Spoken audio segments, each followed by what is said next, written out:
प्यारे बच्चों, आज मैं तुम्हें नन्ही लाल चुन्नी की कहानी सुनाऊंगी। बहुत पुराने समय की बात है। पहाड़ों की शांत घाटियों में एक हरा भरा गांव था। उसमें बहुत थोड़े से घर थे।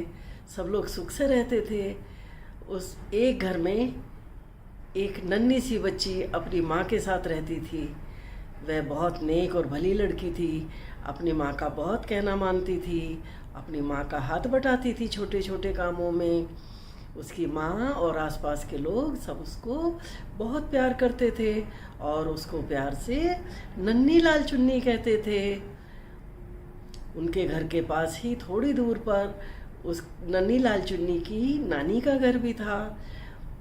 नन्ही लाल चुन्नी को अपनी नानी से और नानी के घर से बहुत प्यार था। वह नानी के घर के बाग में हमेशा जाती थी, खेलती थी, कूदती थी। एक दिन की बात है, किसी त्योहार पर उसकी माँ ने बहुत अच्छे अच्छे पकवान बनाए, बहुत सारी मिठाइयाँ बनाई, पकवान बनाए और उन्होंने नन्ही लाल चुन्नी से कहा कि तुम ये नानी के घर दे आना। नन्ही लाल चुन्नी तो बहुत खुश हो गई। उसको तो नानी के घर जाकर नानी के बाग में फूल पौधों को देखना था, नानी के बाग में तितलियों के पीछे भागना था, झूला झूलना था। उसने कहा ठीक है, मैं दे आऊँगी।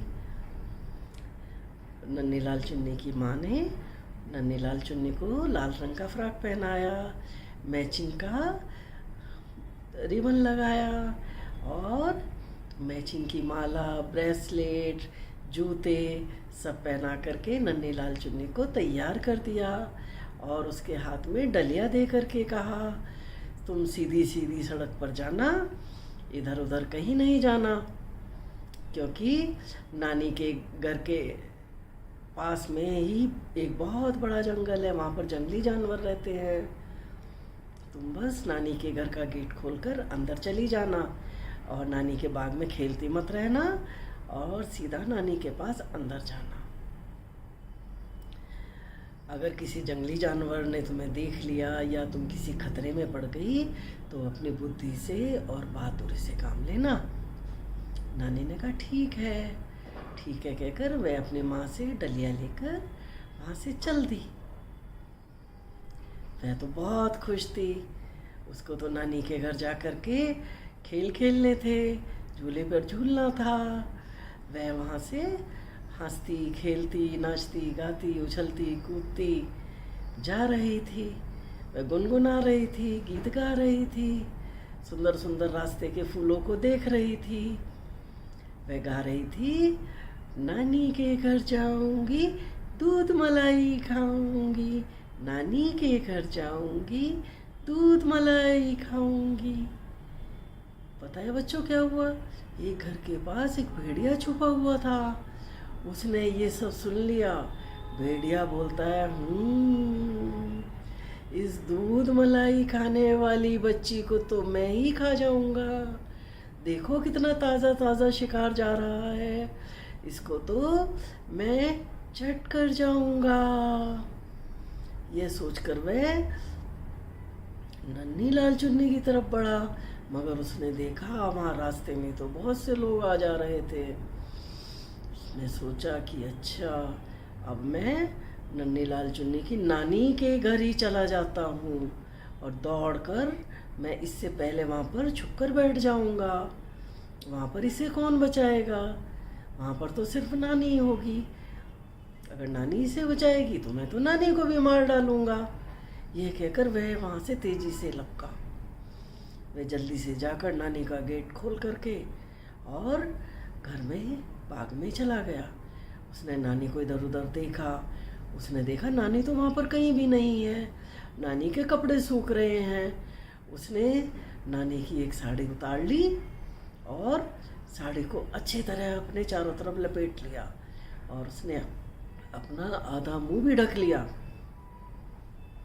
फिर वह वरांडे में पड़ी चारपाई पर चुपचाप लेट गया। नन्ही लाल चुन्नी को तो ये सब कुछ नहीं पता था। वो तो गेट से अंदर आई, बाग से अंदर आई। उसने देखा कि वरांडे में तो नानी लेटी हुई है। वह वरांडे में आ गई, नानी के पास आ गई। तो उसने भेड़िए को नानी समझ के कहा, नमस्ते नानी, देखो माँ ने आपके लिए कितनी सुंदर सुंदर चीज़ें, कितनी फल, कितनी स्वादिष्ट मिठाई और कितने अच्छे पकवान भेजे हैं। देखो कितनी अच्छी खुशबू आ रही है, सूंघो सूंघो नानी। ये कहते हुए उसने डलिया भेड़िए के नाक के पास कर दी। भेड़िए को भी उसमें से बहुत अच्छी खुशबू आ रही थी। भेड़िए से रहा नहीं गया। अब भेड़िए ने अपने नाक पे से कपड़ा हटा के जोर से उसको सूंघा। तो नन्ही लाल चुन्नी तो उसकी नाक देख करके हैरान हो गई। नन्ही लाल चुन्नी ने कहा, नानी आपकी नाक इतनी बड़ी क्यों है? भेड़िए ने कहा, ताकि मैं तेरी लाई हुई मिठाई अच्छी तरह सूंघ सकूं। नन्ही लाल चुन्नी तो हैरान हुई कि नानी की आवाज़ तो ऐसी नहीं थी और नानी की आंखें भी इतनी बड़ी बड़ी हैं। नन्ही लाल चुन्नी ने पूछा, नानी आपकी आंखें इतनी बड़ी बड़ी क्यों हैं? भेड़िए ने कहा, ताकि मैं तुझे अच्छी तरह देख सकूं। नन्ही लाल चुन्नी ने कहा, नानी आपके कान इतने बड़े बड़े क्यों हैं? भेड़िए ने कहा, ताकि मैं तेरी बातें अच्छी तरह सुन सकूं। भेड़िया तो पकवान खाने के लिए बेचैन हो रहा था और इसी सब बातों में उसके मुंह से साड़ी का पल्लू भी हट गया। तो नन्ही लाल चुन्नी को उसके दांत भी दिखाई देने लगे। नन्ही लाल चुन्नी ने कहा, नानी आपके दांत इतने बड़े बड़े क्यों हैं? तो भेड़िए ने कहा, ताकि मैं तुझे अच्छी तरह खा सकूं। कहकर वह नन्ही लाल चुन्नी की तरफ झपटा। नन्ही लाल चुन्नी थोड़ा डर गई, मगर उसने हिम्मत नहीं हारी। वह तुरंत वहां से दौड़ी, बचाओ बचाओ करती हुई वह गेट की तरफ भागी। इधर भेड़िया नन्ही लाल चुन्नी की तरफ लपका, मगर वह साड़ी में उलझ गया।